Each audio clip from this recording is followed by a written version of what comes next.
നമ്മൾ fish ടാങ്കുകളിൽ air പമ്പുകൾ അല്ലെങ്കിൽ എയറേറ്ററുകൾ യൂസ് ചെയ്യുമ്പോൾ വരാൻ സാധ്യതയുള്ള ഒരു അപകടം എന്ന് പറയുന്നത് റിവേഴ്സ് സൈഫണിങ് അല്ലെങ്കിൽ ബാക്ക് ഫ്ലോ എന്ന് പറഞ്ഞൊരു സംഭവമാണ്.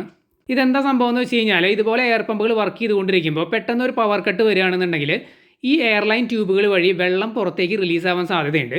ഇത് പ്രധാനമായിട്ടും സംഭവിക്കുന്നത് നമ്മൾ എയർ പമ്പുകൾ ഈ വാട്ടർ ലെവലിൽ താഴെ വെക്കുന്ന സമയത്താണ്.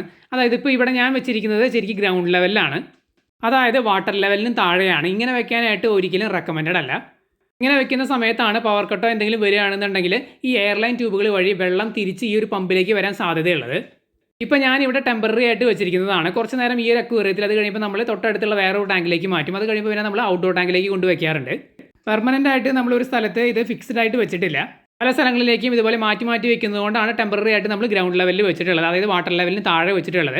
അപ്പോൾ ഇങ്ങനെ വെക്കുന്നത് ഒരിക്കലും റെക്കമെൻഡഡ് അല്ല. ഈ ഒരു വാട്ടർ ലെവൽ ഉണ്ടല്ലോ, ഇതിന് മുകൾ ഭാഗത്തായിട്ട് വേണം നമ്മൾ പ്ലേസ് ചെയ്യാനായിട്ട്. ഇപ്പോൾ ഈ ഒരു അക്വേറിയത്തിൽ പ്ലേസ് ചെയ്യണമെന്നുണ്ടെങ്കിൽ ഞാൻ ചുമരിൽ ഒരു ആണിയോ എന്തെങ്കിലും അടിച്ചിട്ട് അവിടെ ഹാങ് ചെയ്തിടുന്നതാണ് നല്ലത്. അങ്ങനെ എപ്പോഴും വാട്ടർ ലെവലിന് മുകളിലായിരിക്കണം. അങ്ങനെയാണെന്നുണ്ടെങ്കിൽ ഈ വെള്ളം തിരിച്ച് ഈ ട്യൂബിലൂടെ ഈ പമ്പിലേക്ക് വരുന്നത് നമുക്ക് തടയാനായിട്ട് പറ്റും. അങ്ങനെ വാട്ടർ ലെവലിന് മുകളിൽ വെക്കുന്നതാണ് ഏറ്റവും സേഫസ്റ്റ് ആയിട്ടുള്ള മെത്തേഡ് എന്ന് പറയുന്നത്. ഇങ്ങനെ വെക്കാനായിട്ട് ഒരിക്കലും റെക്കമെൻഡഡ് അല്ല. അപ്പോൾ ആക്ച്വൽ പ്രോസസ്സ് എന്താണ് നടക്കണമെന്ന് വെച്ച് കഴിഞ്ഞാൽ, ഇങ്ങനെ വർക്ക് ചെയ്തുകൊണ്ടിരിക്കുന്ന സമയത്ത് പെട്ടെന്ന് കറണ്ട് പോകുന്ന സമയത്ത് ഈ വെള്ളം ആ ഒരു എയർ സ്റ്റോൺ വഴി ഉള്ളിലേക്ക് കയറിയിട്ട് ഈ അക്വേറിയത്തിൻ്റെ വാട്ടർ ലെവലിന് മുകളിലേക്ക് ഏതെങ്കിലും രീതിയിൽ പുഷ് ചെയ്യപ്പെടുകയാണെന്നുണ്ടെങ്കിലാണ് ഈ ഒരു റിവേഴ്സ് സൈഫണിങ് സംഭവിക്കുന്നത്. അങ്ങനെ സംഭവിച്ചു കഴിഞ്ഞാൽ വെള്ളം നേരെ ഈ എയർ പമ്പിലേക്കാണ് വരുന്നത്. അപ്പോൾ പവർ പോയിരിക്കുന്ന സമയത്ത് ഈ വെള്ളം ഈ എയർ പമ്പിലേക്ക് വരും. അതിനകത്ത് ട്രാൻസ്ഫോമറും കാര്യങ്ങളൊക്കെ ഉണ്ട്. അത് ഓൾറെഡി വെള്ളമൊക്കെ നനഞ്ഞിരിക്കുകയാണ്. പെട്ടെന്ന് പവർ വരുന്ന സമയത്ത് എന്താണ് സംഭവിക്കുക, അതിനകത്ത് മൊത്തം നനഞ്ഞിരിക്കുകയാണ്. ട്രാൻസ്ഫോമർ കത്തിപ്പോവാനും ഷോർട്ട് സർക്യൂട്ട് ആവാനൊക്കെ സാധ്യതയുണ്ട്. വളരെ ഡേഞ്ചറസ് ആയിട്ടുള്ളൊരു സിറ്റുവേഷനാണ്. അപ്പോൾ ഈ ഒരു റിവേഴ്സ് സൈഫണിങ് അല്ലെങ്കിൽ ബാക്ക് ഫ്ലോ എപ്പോഴും സംഭവിക്കുമെന്ന് ചോദിച്ചു കഴിഞ്ഞാൽ എപ്പോഴും അങ്ങനെ സംഭവിക്കാറില്ല. ഇപ്പോൾ ഞാൻ ഈ ഒരു പമ്പിൻ്റെ സ്വിച്ച് ഓഫ് ആക്കുകയാണെന്നുണ്ടെങ്കിൽ വെള്ളം കയറി വരുന്ന എവിടം വരെയെന്ന് വെച്ച് കഴിഞ്ഞാൽ ഈ വാട്ടർ ലെവൽ വരെയാണ്. ഇപ്പോൾ ഈ വാട്ടർ ലെവൽ നിൽക്കുന്നില്ലേ, അതുവരെയുള്ള ആ ഒരു എയർലൈൻ ട്യൂബിലാണ് വെള്ളം നിറയുന്നത്. അതിന് മുകളിലേക്ക് വെള്ളം നിറയുന്നില്ല, അല്ലെങ്കിൽ അത് പുഷ് ചെയ്ത് കയറുന്നില്ല. അങ്ങനെ പുഷ് ചെയ്ത് കയറിയാൽ മാത്രമാണ് ഈ ഒരു റിവേഴ്സ് സൈഫണിങ് അല്ലെങ്കിൽ ബാക്ക് ഫ്ലോ എന്ന് പറയുന്ന സംഭവം നടക്കുന്നത്. ഇങ്ങനെ വെള്ളം പുഷ് ചെയ്ത് മുകളിലേക്ക് വരാനായിട്ട് മറ്റേ എൻഡിൽ, അതായത് എയർ പമ്പ് നമ്മൾ കണക്ട് ചെയ്തിട്ടുള്ള ആ ഒരു എൻഡ് ഉണ്ടല്ലോ, അവിടെ ഒരു സക്ഷൻ സംഭവിക്കണം. അത് ഏതെങ്കിലും രീതിയിൽ ആക്സിഡൻ്റലായിട്ട് സംഭവിക്കുകയാണെങ്കിലാണ് ഈ ഒരു റിവേഴ്സ് സൈഫണിങ് സംഭവിക്കുന്നത്. സാധാരണഗതിയിൽ പവർ കട്ടോ എന്തെങ്കിലും വന്നിട്ട് ഈ എയർ പമ്പ് ഓഫ് ആവുന്ന സമയത്ത് പെട്ടെന്ന് തന്നെ അതിനകത്തുള്ള ഡയഫ്രം, വൈബ്രേറ്റ് ചെയ്യുന്ന ആ ഒരു ഡയഫ്രം പെട്ടെന്ന് തന്നെ ഫ്രാക്ഷൻ ഓഫ് സെക്കൻഡ്സിൽ അത് ഓഫ് ആവും. അത് ഓഫായി കഴിഞ്ഞ് കഴിഞ്ഞാൽ, കാരണം അതിലേക്കാണല്ലോ നമ്മൾ ഈ എയർലൈൻ ട്യൂബ് കണക്ട് ചെയ്തിട്ടുള്ളത്, അത് ഓഫായി കഴിഞ്ഞ് കഴിഞ്ഞാൽ പിന്നെ അവിടെ ഒരു സക്ഷൻ സംഭവിക്കുന്നില്ല ശരിക്കും. അതുകൊണ്ടാണ് ഈ ട്യൂബ് ഉണ്ടല്ലോ, ഈ ട്യൂബിൻ്റെ ഈ വാട്ടർ ലെവൽ വരെ മാത്രമാണ് വെള്ളം കയറുന്നത്. ഇതിന് മുകളിലേക്ക് വെള്ളം കയറുന്നില്ല. പിന്നെ നമ്മൾ അക്വേറിയത്തിൻ്റെ ആ ഒരു വക്ക് വരെ, ടോപ്പ് വരെ വെള്ളം നിറയ്ക്കുകയാണെന്നുണ്ടെങ്കിൽ ഈ ഒരു സംഭവം നടക്കാനുള്ള സാധ്യത വളരെ കൂടുതലാണ്.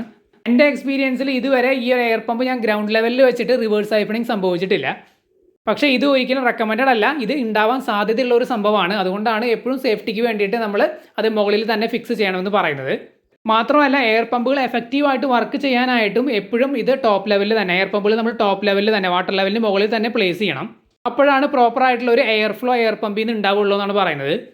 ഇനി ഏതെങ്കിലും കാരണവശാൽ നിങ്ങൾക്ക് ഈ ഒരു എയർ പമ്പ് ഈ വെള്ളത്തിന് മുകളിൽ ഫിക്സ് ചെയ്യാനായിട്ട് ബുദ്ധിമുട്ടുണ്ട്, നിങ്ങൾക്ക് താഴെ ലെവലിൽ തന്നെ വെക്കണമെന്നുണ്ടെങ്കിൽ ഒരു സംഭവം വാങ്ങിക്കാനായിട്ട് കിട്ടും. അതിൻ്റെ പേരാണ് ചെക്ക് വാൽവ്. ഇത് അക്വേറിയം ഷോപ്പിൽ നിന്ന് ഓൺലൈനിൽ നിന്നൊക്കെ വാങ്ങാനായിട്ട് കിട്ടും. ഇത് നമ്മൾ ഈ എയർലൈൻ ട്യൂബ് ഉണ്ടല്ലോ, അത് വെള്ളത്തിന് പുറത്ത് നിൽക്കുന്ന ഭാഗമില്ലേ, അതിൻ്റെ ഒരു മധ്യഭാഗത്തായിട്ട് ഘടിപ്പിച്ച് കൊടുത്താൽ മതി. ഇതിൻ്റെ ഫോട്ടോ ഞാനിവിടെ സ്ക്രീനിൽ കാണിക്കാം. ഇതിൻ്റെ ഫംഗ്ഷൻ എന്താണെന്ന് വെച്ച് കഴിഞ്ഞാൽ ഇത് വൺ വേ മാത്രമേ വർക്ക് ചെയ്യുള്ളൂ. അതായത് എയർ പമ്പിൽ നിന്ന് വരുന്ന എയർ ഇത് കടത്തി വിടും, അതേസമയം തിരിച്ച് റിവേഴ്സ് ആയിട്ടുള്ള ഫ്ലോ ഇത് ബ്ലോക്ക് ചെയ്യും. അപ്പോൾ ഏതെങ്കിലും കാരണവശാൽ ഈ റിവേഴ്സ് സൈഫണിങ് അല്ലെങ്കിൽ ബാക്ക് ഫ്ലോ സംഭവിക്കുകയാണെന്നുണ്ടെങ്കിൽ ഈ ചെക്ക് വാൽവ് അതിനെ സ്റ്റോപ്പ് ചെയ്തോളും. ഇപ്പോഴും നമ്മൾ സേഫ് ആയിട്ടുള്ളൊരു മാർഗ്ഗം അഡോപ്റ്റ് ചെയ്യുന്നതാണ് നല്ലത്. എന്താ എപ്പോഴാണ് സംഭവിക്കാമെന്ന് പറയാൻ പറ്റില്ല നമ്മൾ ഗ്രൗണ്ട് ലെവലൊക്കെ വെക്കുന്ന സമയത്ത്. അതുകൊണ്ട് എപ്പോഴും വാട്ടർ ലെവലിന് മുകളിൽ ഫിക്സ് ചെയ്യുക, അല്ല താഴെയാണ് ഫിക്സ് ചെയ്യണമെന്നുണ്ടെങ്കിൽ ചെക്ക് വാൽവ് സെറ്റ് ചെയ്ത് കൊടുക്കുക. ഈ ചെക്ക് വാൽവ് നിങ്ങൾക്ക് വാങ്ങാനായിട്ട് താല്പര്യം ഉണ്ടെന്നുണ്ടെങ്കിൽ ഇതിൻ്റെ ലിങ്കുകൾ നമ്മൾ ഡിസ്ക്രിപ്ഷൻ സെക്ഷനിൽ കൊടുക്കാം.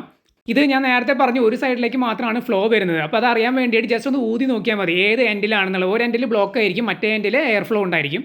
അപ്പോൾ ആ എയർ ഫ്ലോ വരുന്ന ആ ഒരു എൻഡാണ് നമ്മൾ എയർ പമ്പിലേക്ക് കണക്ട് ചെയ്യേണ്ടത്. മറ്റേ എൻ്റെ എയർ സ്റ്റോണിലേക്ക് പോകുന്ന ആ ഒരു എയർലൈൻ ട്യൂബിലേക്കാണ് കണക്ട് ചെയ്ത് കൊടുക്കേണ്ടത്. ഒറ്റ നോട്ടത്തിൽ മനസ്സിലാവണമെന്നുണ്ടെങ്കിൽ ആ റെഡ് കളറുള്ള സാധനം അറ്റാച്ച്ഡ് ആയിട്ടുള്ള ആ എൻഡ്, അതായത് മുകളിലത്തെ ആ എൻഡാണ് എയർ പമ്പിലേക്ക് കണക്ട് ചെയ്യേണ്ടത്. അപ്പോൾ ഈ ഒരു സംഭവം നമുക്ക് അക്വേറിയം ഷോപ്പുകളിൽ നിന്ന് വാങ്ങാനായിട്ട് കിട്ടും, അല്ലെങ്കിൽ ഓൺലൈൻ ഷോപ്പുകളിൽ നിന്ന് വാങ്ങാനായിട്ട് കിട്ടും. അപ്പോൾ നമ്മുടെ വീഡിയോയുടെ അവസാനിക്കുകയാണ്. എന്തെങ്കിലും ഡൗട്ട്സ് ഉണ്ടെങ്കിൽ നിങ്ങൾക്ക് കമൻറ്റ് ചെയ്ത് ചോദിക്കാം.